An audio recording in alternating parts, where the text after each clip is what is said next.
E5 ನ್ಯೂಸ್ಗೆ ಸ್ವಾಗತ. ರಾಮನಗರ ಪ್ರಾದೇಶಿಕ ಕಚೇರಿ ವ್ಯಾಪ್ತಿಯ ಚನ್ನಪಟ್ಟಣ ತಾಲೂಕಿನ ಕಚೇರಿಯಲ್ಲಿ ಹಲಸು ಬೆಳೆಯುವ ರೈತರಿಗೆ ಒಂದು ದಿನದ ತರಬೇತಿ ಕಾರ್ಯಾಗಾರ ನಡೆಯಿತು. ಫ್ಲೋರೋಸಾ ಆಗ್ರೋ ಸೊಲ್ಯೂಷನ್ ಕಂಪನಿಯ ಎಂಡಿ ಫಿರೋಜ್ ಭಾರತಿಯವರು ಉದ್ಘಾಟನಾ ಕಾರ್ಯಕ್ರಮವನ್ನು ಗಿಡಕ್ಕೆ ನೀರು ಹಾಕೋದ್ರ ಮುಖಾಂತರ ಉದ್ಘಾಟನೆ ಮಾಡಿ ಮಾತನಾಡಿ, ಕಳೆದ 40 ವರ್ಷಗಳ ಹಿಂದೆ ಪ್ರತಿಯೊಬ್ಬ ರೈತರ ಭೂಮಿಯಲ್ಲಿ ಹಲಸಿನ ಗಿಡ ನಾಟಿ ಮಾಡಿ ಬೆಳೆಯುತ್ತಿದ್ದು, ಅಕ್ಕಿ ಪಕ್ಷಿಗಳು ಆಹಾರ ಮತ್ತು ಭೂಮಿಗೆ ಫಲವತ್ತಾದ ಗೊಬ್ಬರ ಸಿಗ್ತಾ ಇತ್ತು. ನಮಗೆ ಬೇಕಾದ ಆಹಾರವನ್ನ ಸಾವಯವ ಪದ್ಧತಿಯಲ್ಲಿ ಬೆಳೀತಾ ಇದ್ರು. ಆದ್ದರಿಂದ ನಮ್ಮ ಆರೋಗ್ಯ ಉತ್ತಮವಾಗ್ತಿತ್ತು ಅಂತ ಮಾತನಾಡಿದ್ರು.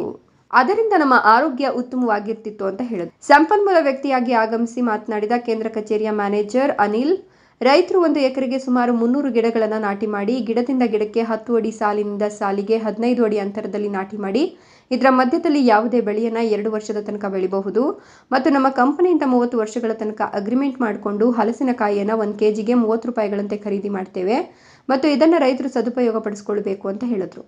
ಕೇಂದ್ರ ಕಚೇರಿ ಬ್ರ್ಯಾಂಡ್ ಮ್ಯಾನೇಜರ್ ಮುರಳಿ ಮಾತನಾಡಿ, ಈ ಹಲಸಿನ ಬೆಳೆಯಿಂದ ಭೂಮಿಯ ಫಲವತ್ತತೆ ಹೆಚ್ಚಿಸಲು ಸಹಾಯಕವಾಗುತ್ತದೆ ಮತ್ತು ರೈತರು ಒಂದ್ಸಲ ಖರ್ಚು ಮಾಡಿ ಹಲಸು ಗಿಡ ನಾಟಿ ಮಾಡಿದ್ರೆ 30 ವರ್ಷಗಳ ತನಕ ಉಳುಮೆ ಮಾಡುವಂತಿಲ್ಲ. ಆಗ ನಮ್ಮ ಭೂಮಿಯ ಫಲವತ್ತತೆ ಹೆಚ್ಚಿಸುವ ನಿಟ್ಟಿನಲ್ಲಿ ಇಂತಹ 1 ಎಕರೆಯಲ್ಲಿ ತೋಟಗಾರಿಕೆ ಬೆಳೆ ಮಾಡಿದಾಗ ರೈತರು ಆರ್ಥಿಕವಾಗಿ ಸ್ವಾವಲಂಬಿ ಜೀವನ ನಡೆಸಲು ಸಹಾಯಕವಾಗುತ್ತದೆ ಎಂದರು. ಈ ಸಂದರ್ಭದಲ್ಲಿ ಕೇಂದ್ರ ಕಚೇರಿಯ ನಿರ್ದೇಶಕರಾದ ಇಶೇಕ್ ಮೊಹಮ್ಮದ್ ರವರು, ಕರ್ನಾಟಕ ಬ್ರ್ಯಾಂಡ್ ಮ್ಯಾನೇಜರ್ಗಳಾದ ಮುರಳಿ ಮತ್ತು ಅನಿಲ್, ಪ್ರಾದೇಶಿಕ ವ್ಯಾಪ್ತಿಯ ಮ್ಯಾನೇಜರ್ಗಳಾದ ಮಹೇಶ್ ಕುಮಾರ್, ಶಾಂತರಾಜ್, ಮಧುರಾಜ್, ಆನಂದ್, ಅಶೋಕ್, ಪ್ರಗತಿಪರ ರೈತ ಮಹಿಳೆಯಾದ ವಾಣಿ ಮತ್ತು ರೈತ ಬಾಂಧವರು ಭಾಗವಹಿಸಿದ್ರು. ಮಾಡ್ತಾ ಇದ್ವಿ, ಏನೋ ಒಂದು ಬೆಳೆ ಬಂದ್ರೆ ಅದನ್ನೇ ಮಾಡ್ತೀವಿ.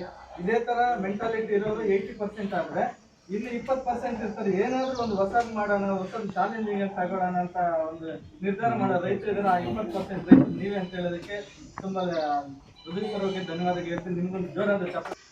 ಎಷ್ಟೋ ಜನ ರೈತರನ್ನ ನಾವು ನೋಡಿಲ್ಲ, ನಮ್ಮನ್ನು ನೋಡಿಲ್ಲ. ಕೆಲವರೆಲ್ಲ ಎಲ್ಲಿ ನಿಮ್ಮ MD ಯಾರು ಏನು ಅಂತೆಲ್ಲ ಕೇಳಿದ್ದೀರಿ, ಡೌಟ್ ಇರುತ್ತೆ ಅದೊಂದು ವಿಚಾರ. ಅದಕ್ಕೆ ಇವತ್ತು ನೇರವಾಗಿ ಕಾಣ್ತಾ ಇತ್ತು ಒಂದು ವಿಚಾರ. ಎಷ್ಟೋ ರೈತರು ನಮ್ಮ ಕೇರಳಕ್ಕೂ ಬಂದಿದ್ರು, ಇಲ್ಲಿ ಬಂದಿದ್ರೆಲ್ಲ ಗೊತ್ತಿಲ್ಲ, ಕೆಲವರೆಲ್ಲ ಬಂದಿದ್ರು. ಕೇರಳಕ್ಕೆ ಬಂದು ಮೇಲೆ ಎಷ್ಟೋ ರೈತರಿಗೆ ಡೌಟ್ ಇತ್ತು ನಮ್ಮೊಂದು ಪ್ರಾಜೆಕ್ಟ್ ಬಗ್ಗೆ ಅದು ಇದು ಅಂತೇಳಿ. ಅಲ್ಲೇ ಬಂದು ಡೌಟ್ನ ಕ್ಲಿಯರ್ ಮಾಡಿಕೊಂಡು ಬಂದು ನಾಟಿ ಮಾಡಿರೋ ರೈತರು ಇದ್ದಾರೆ. ಕನಕಪುರ ಭಾಗದವರು ಕೆಲವರೆಲ್ಲ ಬಂದಿದ್ರು ಕೇರಳಕ್ಕೆ.